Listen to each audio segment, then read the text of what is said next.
Superfast division का जो है ये अब हम लोग का जो है अगला चैप्टर है। अगले चैप्टर में जो है सुपरफास्ट डिवीजन चल रहा है, इसमें का जो है 5 चैप्टर हो चुका है अभी तक। कितना? 5 चैप्टर। आज जो हम लोग का छठा चैप्टर है। छठा चैप्टर है ट्रायंगल या त्रिभुज के बारे में। त्रिभुज के बेसिक जैसे हम लोग क्लास 9th में जो पढ़े थे ना, 9th में ट्रायंगल में पढ़े थे, जिसको बोलते हैं हम लोग सर्वांग समता। ठीक है? या सर्वांग समता जो है या कॉन्ग्रुएंसी जो होता है उसको पढ़े थे। अब क्लास 10th में जो हम लोग पढ़ेंगे समरूपता। अब समरूपता का मतलब है कि देखिए मान लीजिए कि दो ट्रायंगल है, जैसे यहाँ पे ये दिख रहा होगा, एक ऐसा दिख रहा है, ये एरो दिख रहा है ना, ये वाला, तो एक ऐसा एरो है और दूसरा नीचे में एरो है। तो दोनों एक दूसरे के क्या है, दिखने में एक जैसा है, मतलब इसको बोला जाए कि दिखने में एक जैसा होने का मतलब समरूप होना। जबकि अगर दिखने में भी एक जैसा है और बराबर भी है तब उसको बोला जाता है सर्वांग सम। जैसे यहाँ पे ए और यहाँ पे ए एक जैसा दिखने में है, हाँ समरूप भी है। और सर्वांग सम का मतलब कि जितना लंबाई चौड़ाई जैसा है वैसे ही यहाँ पे भी है। चाहे हम देखिएगा तो ये है कि मतलब अगर कोई भी दो आकृतियां ऐसी हैं जो कि दिखने में एक समान है तब उनको बोला जाएगा समरूप। और अगर दिखने में भी एक जैसी हैं और उनका रूप आकार भी एक जैसा बराबर है तब उसको बोला जाएगा सर्वांग सम। मतलब सभी अंग क्या है, समान है, सर्व अंग सम। ठीक है? अब इसमें देखिए कुछ हम लोग जो है क्लास 9th में जब पढ़े थे तो सर्वांग समता की कुछ कंडीशंस बताए थे। उसमें हम याद करने का तरीका भी शायद बताए थे कि सास, ठीक है, जिसका नाम आशा था, ठीक है, तो उसकी बहू जो है जाती है क्या करके, आस लगा के कि कितना मिलेगा, 555 रुपये, लेकिन मिलता नहीं है। उसको क्या बोलती है, ये RHS मतलब राइट एंगल का हाइपोटेनियस और साइड पकड़ के दोबारा वापस जाने के लिए। तो ये तो हम लोग क्लास 9th में पढ़े थे। 10th क्लास में हम लोग क्या करेंगे कि वही रहेगा, कॉन्सेप्ट वही रहेगा।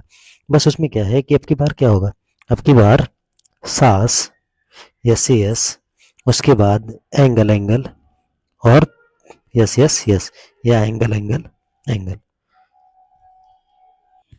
अब इसके जो महत्वपूर्ण कॉन्सेप्ट्स हैं उसको जो है हम लोग एक एक करके केवल रिवाइज करते चलेंगे, बाद में एग्जाम्पल जो रहेगा ना, एग्जाम्पल बाद में हम कराएंगे ही। तो देखिए सबसे पहला ट्रायंगल चैप्टर में एक है समरूपता और दूसरा है सर्वांग समता, जो कि अभी बताए कि अगर दिखने में केवल एक जैसा है तो समरूप बोलेगा, अगर सर्वांग सम का मतलब दिखने में भी एक जैसा और रियल में भी एक जैसा, मतलब उसका लंबाई चौड़ाई जो भी है वो भी बराबर है। समरूप आकृतियां क्या होती हैं, समरूप आकृतियां का मतलब जो दिखने में एक जैसे, जैसे वर्ग, वर्ग कभी भी बनाइएगा तो हमेशा उसकी चारों भुजाएं क्या होंगी, बराबर ही होंगी। तो अगर बराबर होंगी चारों भुजाएं तो उसको हमेशा कोई भी वर्ग बनाएंगे तो हमेशा क्या होगा, एक दूसरे के समरूप होगा। और दूसरा होता है समबाहु त्रिभुज। जैसे मान लीजिए समबाहु त्रिभुज अगर ऐसे बनाएंगे, ऐसे बनाएंगे, उसकी सभी भुजाएं तो बराबर ही होंगी। तो अगर भुजाएं बराबर हैं तो इसका मतलब दिखने में तो एक जैसा होगा। यही है कि समान भुजा वाले बहुभुज अगर होते हैं। और अगर त्रिभुज में समरूपता की बात करें तो दो त्रिभुज तब समरूप होंगे जब या तो उनके संगत कोण बराबर हो या फिर उनकी संगत भुजाएं क्या हो, समानुपाती। जैसे अगर मान लीजिए एक ट्रायंगल ऐसे है, ठीक है, दूसरा वाला ट्रायंगल कैसा है, एक ट्रायंगल ऐसा है और दूसरा वाला ट्रायंगल भी ऐसे ही है, बस छोटा सा है। तो अगर मान लीजिए कि यहाँ पे दे दिया कि यहाँ पे कोण 30 डिग्री है, यहाँ 45 डिग्री है, और यहाँ भी दे दिया कि यहाँ पे भी 30 डिग्री और यहाँ पे भी 45 डिग्री, मतलब उनके संगत कोण अगर बराबर हो जाएंगे या उनकी संगत भुजाएं समानुपाती, मतलब अगर यहाँ पे मान लीजिए 5 है, यहाँ 10 हो, यहाँ पे अगर 12 है तो यहाँ पे 24 होगा, यहाँ पे अगर जो है 13 है तो यहाँ पे कितना होगा, 26 होगा। मतलब संगत भुजाओं का अनुपात जो है बराबर होगा, जैसे 5/10 1/2, 12/24 1/2, 13/26 1/2। मतलब क्या है कि उनकी संगत भुजाएं अगर समानुपाती हैं और संगत कोण जो है वो आपस में बराबर है तब दोनों त्रिभुज क्या बोले जाएंगे, सर्वांग सम। और इसके बाद जो है हम लोग जो अगला पढ़ेंगे वो सबसे इंपॉर्टेंट कॉन्सेप्ट में से एक है, जिसको बोलते हैं आधारभूत समानुपातिकता प्रमेय या बेसिक प्रोपोर्शनलिटी थ्योरम या बीपीटी प्रमेय बोलते हैं। ठीक है, बीपीटी थ्योरम बोलते हैं या फिर जो इसी को थेल्स प्रमेय बोलते हैं। तो अगर बीपीटी या थेल्स प्रमेय क्या बोलता है कि यदि मान लीजिए कि कोई एक ट्रायंगल है, ठीक है, जैसे अगर यहाँ पे हम कोई एक त्रिभुज बना लेते हैं कि अगर त्रिभुज एक बनाएंगे और इस त्रिभुज में किसी एक भुजा के समांतर, किसी एक भुजा के समांतर अगर कोई एक अन्य भुजा की रेखा खींचेंगे, जैसे मान लीजिए एबीसी थी और इसका नाम डी और ई दे दिए, तो जब खींचेंगे ना, तो जब ये रेखा बनेगी तब इसका अनुपात इससे बराबर होता है इस भुजा का अनुपात इस भुजा से। ठीक है। यही बोला जाता है बेसिक प्रोपोर्शनलिटी थ्योरम या आधारभूत समानुपातिकता प्रमेय या थेल्स प्रमेय। ठीक है, तो हमेशा ध्यान देना है कि जैसे मान लीजिए अगर ट्रायंगल ऐसे बना दिया, ठीक है, और दे दिया नहीं इसके समांतर एक है, तो दिस बटे में दिस, ये वाला बटे में ये वाला बराबर में ये वाला बटे में ये वाला, बात समझ में आ रहा है? जैसे भी रहेगा तो जो भी आधारभूत समानुपातिकता प्रमेय का मतलब यही है। और देखिए इसका और अलग अलग है, आपके बुक में तो इतना दिया है केवल कि इसका अनुपात इससे बराबर होगा, लेकिन रियल में 3 अनुपात बराबर होते हैं। जैसे अगर मान लीजिए ऐसे ट्रायंगल दे दिया, ठीक है, और यहाँ पे ड्रा किया, तो इसका अनुपात इससे बराबर इसका अनुपात इससे, या इसका अनुपात पूरे भुजा से बराबर इसका अनुपात पूरे भुजा से, या इसका अनुपात बटे पूरे भुजा बराबर इसका अनुपात बटे में पूरी भुजा। ठीक है, तो इसमें से कुछ भी होता है तो सब सही होता है, सबको बेसिक प्रोपोर्शनलिटी थ्योरम के अंदर ही आता है। तीसरा है प्रमेय नंबर 2 है थेल्स प्रमेय का व्युत्क्रम। अब देखिए थेल्स प्रमेय का व्युत्क्रम का मतलब क्या होता है? उल्टा। मतलब अब पिछली बार जब हम बताए तो ऐसे दिए थे ट्रायंगल, इसके समांतर दिया था कोई रेखा, मतलब ए बी सी था, इसके समांतर में कोई रेखा डी ई और ई दे दिया था, तब हम लोग बताए थे कि नहीं इसका अनुपात इससे बराबर होगा। लेकिन मान लीजिए ये हमको बोला कि नहीं, ये हम बता नहीं रहे हैं कि वाला इसके समांतर है, हम केवल ये बता रहे हैं कि इसका अनुपात इससे बराबर है, इसका अनुपात इससे, तो वही तो बात बोल रहा है ना कि अगर ये वाला अनुपात इसके बराबर, ये वाला इसके बराबर, तो इसका मतलब ये दोनों रेखाएं एक दूसरे के क्या है? समांतर। इसको बोलते हैं थेल्स प्रमेय का व्युत्क्रम। ये वाला प्रूफ पूछता है, ठीक है, तो इसका प्रूफ पूछ लेता है कभी कभी। तो इसका प्रूफ जो है आप लोग को 3 प्रूफ केवल तैयार करना है। 3 प्रूफ में से पहला सिद्ध करना होता है थेल्स प्रमेय, दूसरा होता है व्युत्क्रम पूछता है कभी कभी, ठीक है, और तो ये दोनों तो एक ही होगा। इसके बाद जो है एक पूछेगा समरूप त्रिभुजों का क्षेत्रफल और एक पूछेगा पाइथागोरस प्रमेय। तो चारों का जो है जो प्रूफ का नोट्स रहेगा शॉर्ट वीडियो में करके, वो वीडियो पे जो है शॉर्ट वीडियो करके एक एक छोटा छोटा वीडियो डाल दिया जाएगा। लेकिन पहले आप लोग केवल बेसिक इसको रिवाइज कर लीजिए। अब देखिए इसके बाद जो है थेल्स प्रमेय का व्युत्क्रम का मतलब वही है कि इस प्रकार से लेंगे कि ए डी और बटे में डी बी बराबर है ए ई और बटे में ई सी, तब डी ई किसके समांतर होगा? बी सी के। बात समझ में आ रहा है? वही चीज है। अब त्रिभुज की सर्वांग समता के लिए कुछ कसौटियां या शर्तें क्या है? शर्तें वही है जो अभी बताए थे कि आप लोग क्लास 9th में जब याद किए थे तो सर्वांग समता का याद किए थे, और सर्वांग समता का हम कहानी बताए थे कि यदि, ठीक है, तो सर्वांग समता या समरूपता की कसौटी हम पहले से समरूपता के लिए बताए थे कि जो है सास थी जिसका नाम आशा था, ठीक है, उसकी बहू जाती है, उससे क्या आस लगा करके कि कितना मिलेगा? 555 रुपये मिलेगा, लेकिन मिलता नहीं है। उल्टा बताती है कि अगर पढ़ लिख करके आई होगी तो राइट एंगल हाइपोटेनियस साइड पकड़ के कहाँ चली जाए दोबारा से? मायके। लेकिन अब की बार जब आएगी तो अब की बार तो किसका चलेगा? बहू का। तो फिर से सास कितना मांगी? 555 पिछली बार मांग रही थी, नहीं मिला था उसको, लेकिन अब की बार सास बुला के बोल रही है कि आ जा, क्या करना है? आ जाओ, और क्या 555 रुपये लेकर के चले जा। तो समरूपता की केवल यही 3 कंडीशन है, ठीक है। समरूपता की पहली कंडीशन है यस यस, दूसरा है ए या ए, तीसरा है यस यस यस, ठीक है। तो और दूसरा ये इसका रिप्रेजेंटेशन, अगर समरूपता की बात करेंगे तो हम लोग जानते हैं कि समरूपता को कैसे डिनोट करते थे? केवल ऐसे यस से, ठीक है, जो कि यहाँ पे बना है। अगर सर्वांग समता की बात करें तो नीचे में इक्वल भी होता था। तो अगर सर्वांग समता या समरूपता दर्शाना होगा तो उसको दर्शाने के लिए इन्हीं चिन्ह का प्रयोग किया जाएगा, ठीक है। स्पेशल रूप में आरएचएस समरूपता भी होती है, ठीक है। आरएचएस समरूपता का मतलब अगर राइट एंगल है, हाइपोटेनियस और साइड दोनों का रेशियो बराबर है तो आरएचएस समरूपता हो जाती है, ठीक है। लेकिन वो अपने अंडर में कवर हो जाएगा। देखिए राइट एंगल, हाइपोटेनियस और कोई एक साइड, ठीक है।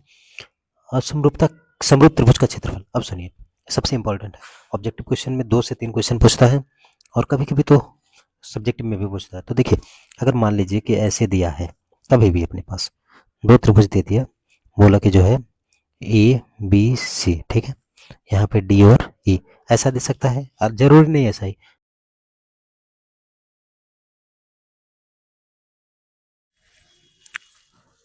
तो जरूरी नहीं कैसा ही देगा, मान लीजिए अगर ऐसा ही दे दिया कि टोटल 6 दे दिया, इसका 3 दे दिया, तो अगर कभी भी किसी भी समरूप त्रिभुज का क्षेत्रफल, जैसे मान लीजिए ए डी समरूप है किसके?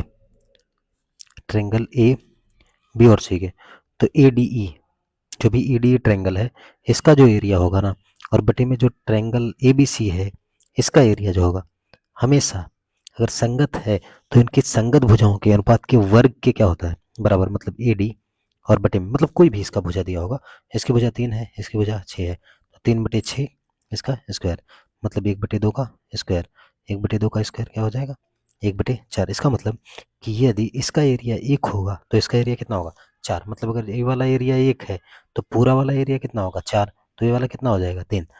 और अगर यही अलग अलग दिया होगा, मान लीजिए अलग अलग 2 ट्रायंगल बना के दे दिया, बोल रहा है कि इसका साइड 3 है, इसका साइड 5 है, ठीक है।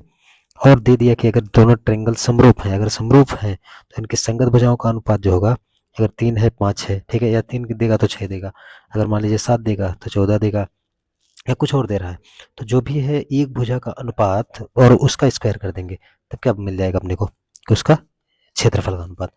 तो ऐसा रहेगा। और दूसरा, अगर मान लीजिए कि क्षेत्रफल का अनुपात दे दिया, बोला नहीं दो समरूप त्रिभुज हैं, उनके क्षेत्रफलों का अनुपात जो है, क्षेत्रफलों का अनुपात जो है वो 64:49 है, तब उनकी भुजाओं का अनुपात कुछ नहीं। अब की बार क्या करेंगे, रूट ले लेंगे, चूंकि 8 और बटे में कितना आ जाएगा 7। मतलब कि अगर क्षेत्रफल का अनुपात दिया होगा और भुजा का अनुपात पूछेगा तो रूट लगा करके निकालेंगे। अगर भुजा का अनुपात दिया है और क्षेत्रफल का पूछ रहा है तो क्या करेंगे, स्क्वायर करेंगे। इसी को बोलते हैं समरूप त्रिभुज के क्षेत्रफल। ये प्रमेय नंबर 6.6 है। तो इसमें क्या है कि दो समरूप त्रिभुजों के क्षेत्रफलों का अनुपात इनकी संगत भुजाओं के अनुपात के वर्ग के क्या होता है, बराबर। मतलब ए बी बटे में पी क्यू, यही है एरिया ऑफ ट्रायंगल एबीसी बटे में area of triangle P Q R, बराबर ए बी बटे पी क्यू का होल स्क्वायर, बी सी बटे क्यू आर का, सी ए बटे आर पी का होल स्क्वायर। अब इसके बाद अगला टॉपिक है जो है हम लोग का पाइथागोरस प्रमेय या 6.8। पाइथागोरस प्रमेय क्या है कि देखिए, इसके पहले पाइथागोरस से पहले एक अपने भारतीय जो थे वो गणितज्ञ थे जिनका नाम था बौधायन। बौधायन जी ने जो है ना 800 बीसी में ही हम लोग को प्रमेय दे दिया था। जो पाइथागोरस प्रमेय है बौधायन जी ने पहले दे दिया था, लेकिन क्या है कि वो दूसरे तरीके से दिए थे, वो आयत के रूप में दिए थे कि अगर मान लीजिए कोई आयत बना है ना, तो आयत अगर कोई बना है तो आयत का जो कर्ण होता है ना, अगर इसका स्क्वायर बनाएंगे तो इसका स्क्वायर जो होगा, मतलब इसका वर्ग अगर बनाएंगे तो इसका वर्ग जो होगा वो इसकी लंबाई से जो वर्ग बनाएंगे उसके वर्ग का, और प्लस में जो चौड़ाई से बनाएंगे उसके वर्ग के योग के क्या होता है बराबर। लेकिन वो डायरेक्ट ऐसे नहीं बोले। तब पाइथागोरस आते हैं कितने में, 569 बीसी में। मतलब बौधायन के कितने समय के बाद, लगभग 1300 से 1400 के साल के बाद। तो पाइथागोरस बोलते हैं कि पाइथागोरस प्रमेय है कि अगर कोई भी समकोण त्रिभुज है तो समकोण त्रिभुज में जो कर्ण के सामने वाली भुजा है इसका वर्ग शेष दोनों भुजाओं के वर्गों के योग के क्या होता है बराबर। मतलब अगर इसको x माने, इसको y माने, इसको z माने, तो x का स्क्वायर जो होगा वो y के स्क्वायर और प्लस z के स्क्वायर के क्या होगा बराबर। और इसी का 6.7, या इसके पहले हम लोग देख लेते हैं पाइथागोरस प्रमेय का व्युत्क्रम। व्युत्क्रम का मतलब है कि वही, अब पहले हम लोग पाइथागोरस में क्या पढ़े कि अगर कोई ट्रायंगल है और इसमें जो है, और कौन सा त्रिभुज है, समकोण। अगर समकोण त्रिभुज है तो कर्ण जो होता है उसका वर्ग शेष दोनों भुजाओं के वर्गों के योग के बराबर होता है। दूसरा, हम बोले नहीं, हम तुमको बताते नहीं है कि ठीक है कौन सा ट्रायंगल है, कोई ट्रायंगल दे दिया, बोला इसका साइड एक का 5 है, एक 12 है और दूसरा 13 है। हम बोले कि कोई एक ट्रायंगल है जिसकी भुजाएं 12, 13 और 5 सेंटीमीटर है, तब यह कौन सा ट्रायंगल होगा या कोण बी का मान क्या होगा। अगर ऐसे पूछ लिया तो कुछ नहीं करना, अपने को तीनों भुजाओं का स्क्वायर करना है। ठीक है, 5 का स्क्वायर 25, 12 का स्क्वायर 144, 13 का 169, इतना करना है। इसके बाद बड़ी वाली भुजा को कुछ नहीं टच नहीं करना है, शेष दोनों छोटी वाली भुजाओं को जोड़ना है। अगर जोड़ने पर तीसरी भुजा के वर्ग के बराबर आ गया तब यह बनेगा समकोण त्रिभुज। ठीक है, मतलब अगर एक भुजा का वर्ग शेष दोनों भुजाओं के वर्गों के योग के बराबर है तब उस भुजा से जो ट्रायंगल बनेगा उसको बोला जाता है समकोण त्रिभुज। ठीक है, और प्रमेय नंबर 7 देखिएगा। प्रमेय नंबर 7 थोड़ा इंपॉर्टेंट है, उसको याद भी करना पड़ेगा, क्योंकि अगर पाइथागोरस प्रमेय का प्रूफ हम लोग करेंगे ना तो उसमें इसकी जरूरत पड़ेगी। पाइथागोरस इसमें क्या बोलता है कि अगर मान लीजिए कोई एक समकोण त्रिभुज है, ठीक है, जैसे ए बी सी, अगर कोई एक समकोण त्रिभुज है तब, ठीक है, अगर समकोण वाले शीर्ष से, जो समकोण वाला शीर्ष है जिसमें 90 डिग्री बन रहा है, इससे सामने वाले भुजा पे अगर लंब खींचा जाए, मतलब यहाँ भी 90 डिग्री बनाया जाए, ठीक है, और इसका नाम मान लीजिए कि ई देते हैं या डी देते हैं, कुछ भी देते हैं। तो अगर जो भी अगर बनाएंगे ट्रायंगल ना, तब क्या होता है कि ये बड़ा वाला ट्रायंगल जो है, ठीक है, इस वाले छोटे वाले ट्रायंगल के समरूप होता है, पहला। दूसरा, ये बड़ा वाला ट्रायंगल इस छोटे वाले ट्रायंगल के समरूप होता है। तीसरा, ये छोटा वाला दोनों ट्रायंगल एक दूसरे के समरूप होता है। फिर से सुनिएगा, प्रमेय नंबर 6.7 सिंपल सा है कि अगर कभी भी किसी भी समकोण त्रिभुज में समकोण वाले शीर्ष से सामने वाले भुजा पर लंब खींचा जाता है, तब अपने पास 3 त्रिभुज मिलेंगे, एक बड़ा वाला, एक ये वाला छोटा वाला, एक ये वाला।